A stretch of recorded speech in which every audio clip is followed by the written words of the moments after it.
Hello and welcome to one of my favorite types of videos to make because I get to show off all the cool goodies that I've got over the last few weeks. Because this is a good old-fashioned book haul. And before we get into the variety of fun books, the first thing I want to point out is a very special haul I got sent by House of Leaves Publishing. Now, if you don't know House of Leaves, they are a women-run, independent book publishing company, and they have a new Kickstarter on their way called Weird Sisters Covenant, which is specializing all about witches in film and television. They are one of my favorite publishers. I really love the way their content looks, and I'm actually friends with one of the co-editors, and they teamed up with me to kind of bring you get some eyes on their brand new Kickstarter. And one of those things that they've done is they so kindly provided me with one of their books. I actually missed out on this one. I do have their first book, Scared Sacred, but I did not actually have Filtered Reality. These are a variety of essays on film and television. There are a variety of topics. Scared Sacred is all about religion and horror.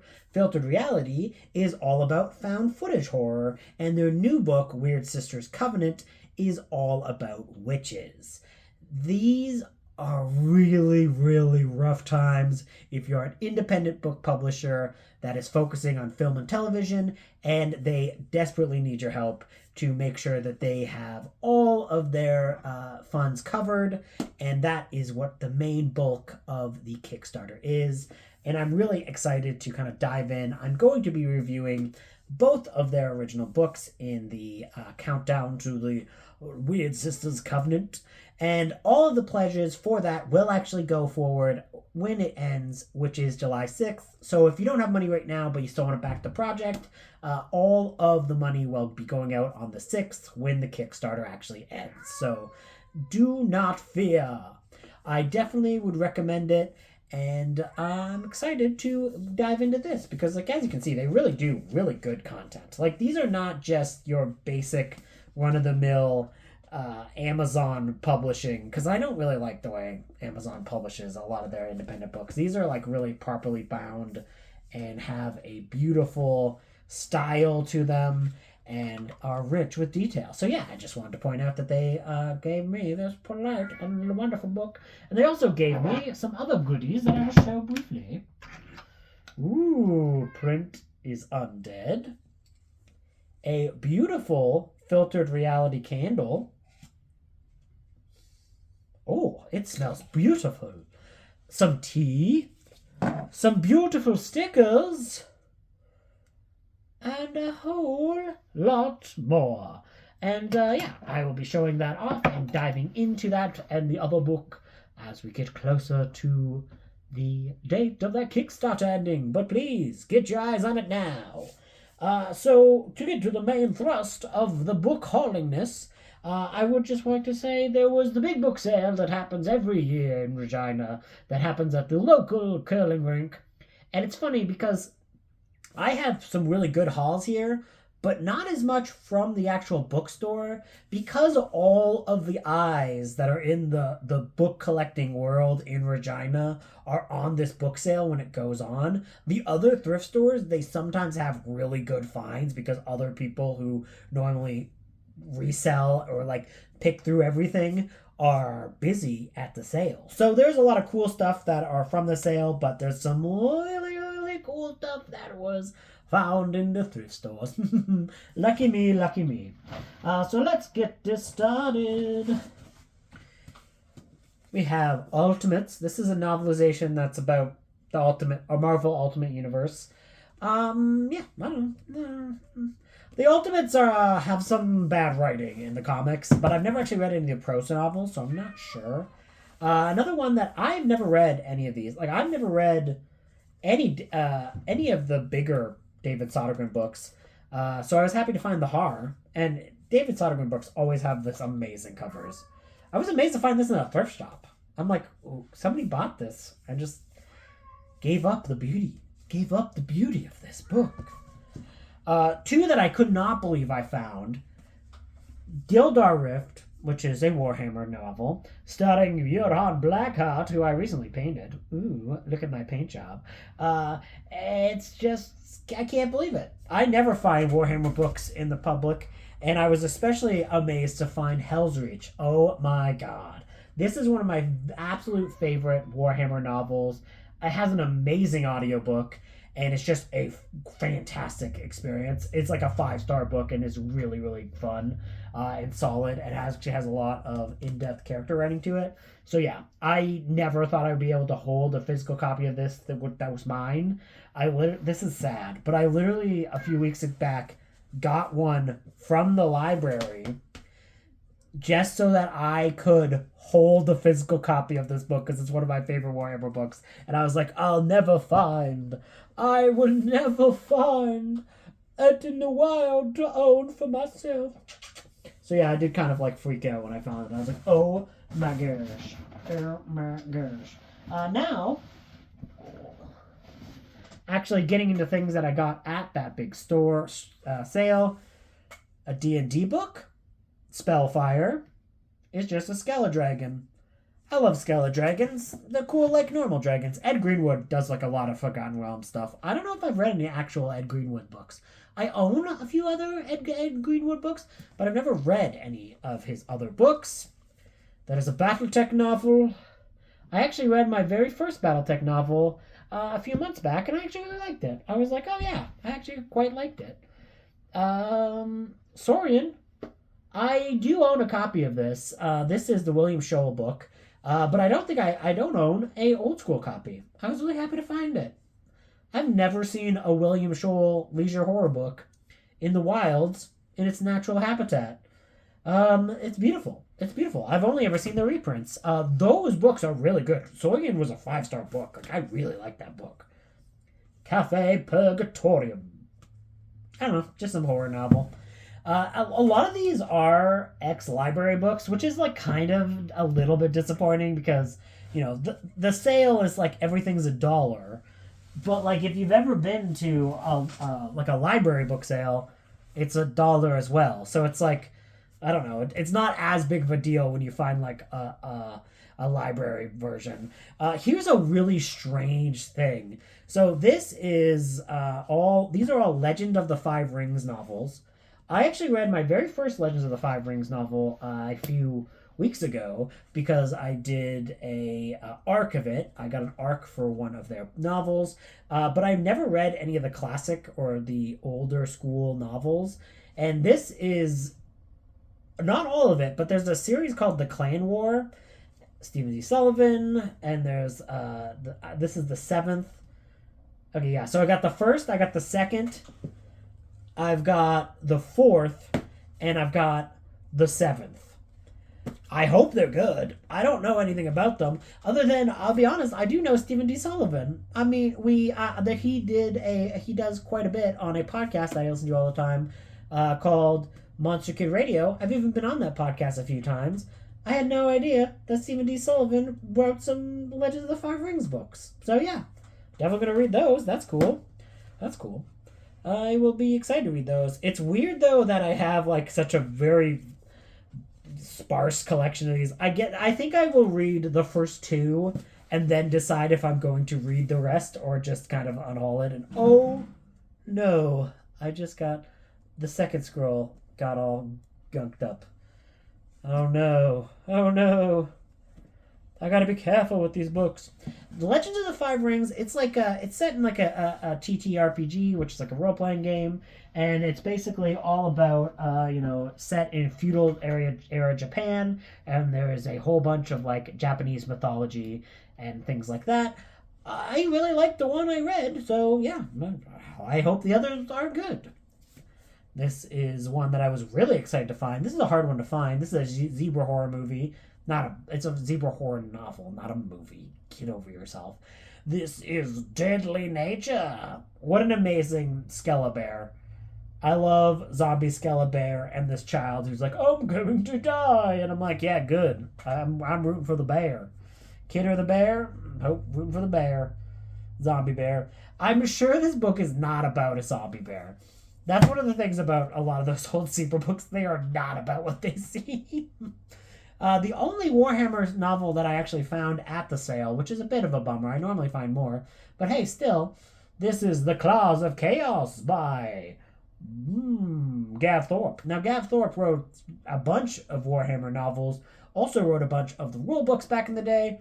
So, yeah, I have a mixed track record. I mostly like Gav Thorpe. I haven't really had too many bad experiences with him. Adrian Tchaikovsky book that I've never read. It is part of a series. I've never actually read any of his series. I almost always gravitate towards his one-offs. But this is Empire in Black and Gold. Ooh. Don't know anything about this at all other than the fact that it's Adrian Tchaikovsky. And I love me some Adrian Tchaikovsky.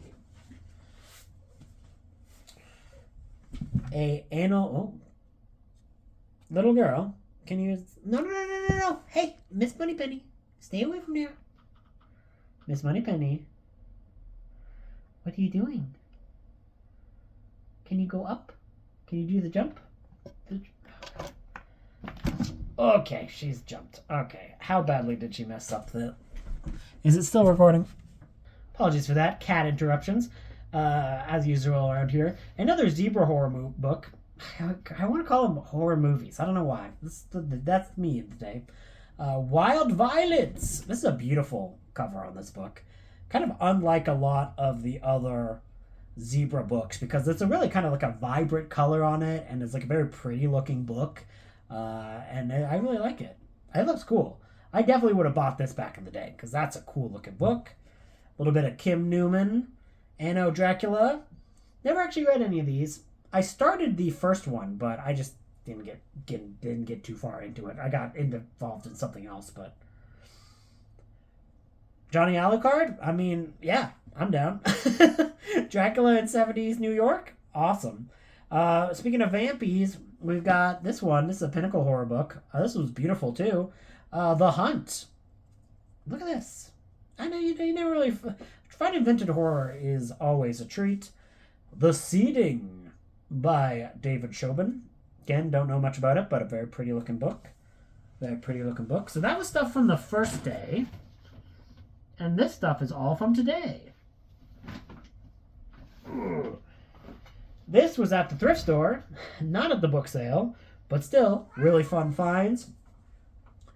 The Monstrous Companion, a D&D Advanced Dungeons & Dragons book. Claude. Shush. Some AD&D, which is always really cool.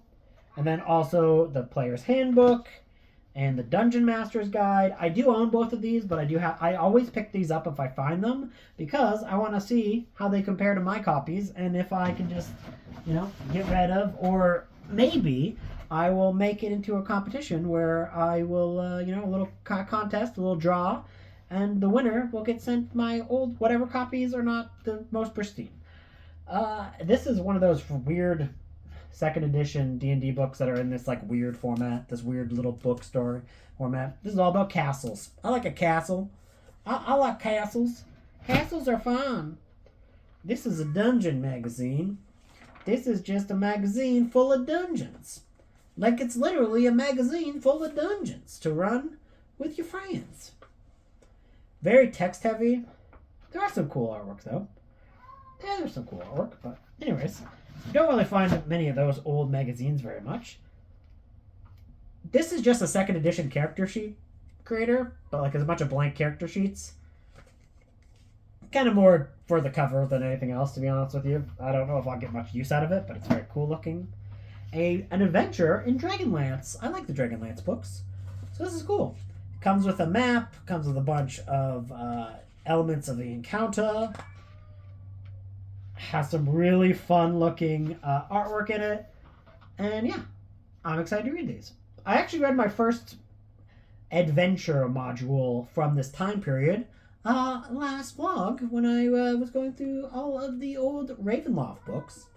So yeah, that adventure, that first Ravenloft adventure that I talked about in that video is from the same time period. So I'm excited to read this. Another Dragonlance. This is the only one of that original trilogy that I didn't own the physical copy of the book for. This is Dragons of Autumn Twilight. Part of the Dragonlance trilogy, that opening trilogy. Now we're back to things that were from the book sale. Back Jack Ketchum, The Girl Next Door. A classic. No. You. Cat, do not. That I do not own in any format other than audio. This book will destroy you. It's just a book that destroys you. It's an amazing book, but it messes you up. I didn't know there was a novelization for Taxi Driver. Hello? Cats, stop jumping. A novelization for Charlie's Angels. Hello? Come on. A novelization for Charlie's Angels. I didn't know they made... And this is original Charlie's Angels. Amazing. 1 second. Gotta get a cat on here. Mus Money Penny, one of my fosters right now, who does not like being picked up. And is now going to get her revenge on me, I'm sure. I started to get, because today when I was going through, I started to actually get a chance to sit down and read some of these books, like the backs of them, because it was less busy. So I got some really silly looking books. This is a tie-in to some television show called Cracker. And the book is called The Big Crunch. And I just love the name Cracker. Cracker, The Big Crunch. Satan's Seal, an old school gothic horror book. She's even running away from a house. And it's Satan's Seal. What if it's like Satan's Seal's like, like the animal seal? Anyways, nobody cares. Night Flyer. I really thought I owned this. But I don't believe I do. I looked again. And I did a few rounds of my collection, and I didn't find it. So when I went back to the sale today, I definitely bought this. Carnosaur. I actually had this edition of Carnosaur that I sold. So I'm just happy to get this original one back. The one that's like a movie tie-in to the horrible, horrible Roger Corman movie. Beautiful. I believe I sold it. If I didn't sell it, then I will just donate this one somewhere. But this one actually recently got republished by Valancourt, so it doesn't go for as much, because for a while, Carnosaur by Harriet Adam Knight was a hard one to find, but this one is not good. This is not a good book, but it's very fun when it gets to carnage. It's not fun when it talks about how a lot of the author's opinions on women are not great, but the dinosaur stuff is good, so.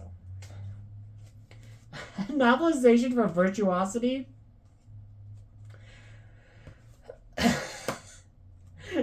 Virtuosity is the freaking, I believe it's like the, okay, yeah, so this is a virtual reality movie where this AI company creates the ultimate amalgamation of all these serial killers for this cop to be trained on, but the serial killer is too good and takes control. Cannot wait. I cannot wait. The next three are ones that I also got from Value Village today. So this one was not at the sale, but how could I say no to Virtuosity? Another novelization, Mask. I don't love The Mask, but I would definitely take a novelization for a 90s movie, because why not? Further Adventures of Superman. I swear I'm not torturing a cat in the background. That's just Claude, because he is a jerk. And he wants to go outside. Never let your cat outside. They become addicted to it, and then they won't leave you alone. I will not be letting him outside. He needs to get through this. This is a Superman short story collection, and it's old school 80s Superman. And it also looks like he's fighting Medusa. Okay. Another Kim Newman one. This is a noir detective book where it's legitimately...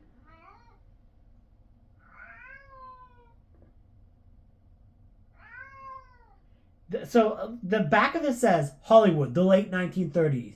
Raymond Chandler writes detective stories for pulp magazines and drinks more than he should. Boris Karloff plays monsters in the movies. This is a team up. This is a mystery novel starring Boris Karloff and Raymond Chandler, written by Kim Newman. You know it's gonna be good. This is a random one. This is one of the Crow tie-in novels. And this is written by S.P. Somtow. S.P. Somtow is a good author, so yeah, I got this. I actually have read one of these. I read Billy Martin's one, and it was really, really good. So yeah, I'm hoping the other Crow tie-in material is up to that snuff. And I know S.P. Somtow is a well-regarded author. I don't think I've ever read any of their work. And last but certainly not least, Heartbeat. A dying man becomes a human bomb. Artificial hearts. It was the beginning of a new age in medicine, a miraculous discovery. And when Dr. William Bradford learned that Henry Gray was dying and a human heart transplant was impossible, he decided to put his experiment into operation. He had the patient, the pulse. Now all he needed was the fuel to make it beat. Plutonium. The radioactive element was the ideal source of energy. If it could generate nuclear weapons, it could generate Henry Gray's heart. But with every beat of his new organ, the danger around him grew. Dr. Bradfield had never intended to make this man into a human bomb. All he wanted to do was make his heart beat. Amazing. 10 out of 10. This guy's artificial heart is actually a nuclear bomb and it's gonna explode. Beautiful. Beautiful novel. I can't wait. And literally one of the authors in this has an MD, is a medical doctor. Why? Oh god. So yeah, that is just a big slop of all of the books that I am adding to my collection. Which one is the favorite? Please let me know. Also, please remember to support House of Leaves, an independent women-led publishing company, and their new Kickstarter for All About Witches. So yeah, please go to the link in the description below and support them because indie publishers need your help right now. In an age of AI slop, give people who are thoroughly divulging and examining horror movies your attention and your money because they need it and they need eyes on the prize. So thank you, and as always, I hope you roll the natural 20. Toodaloo.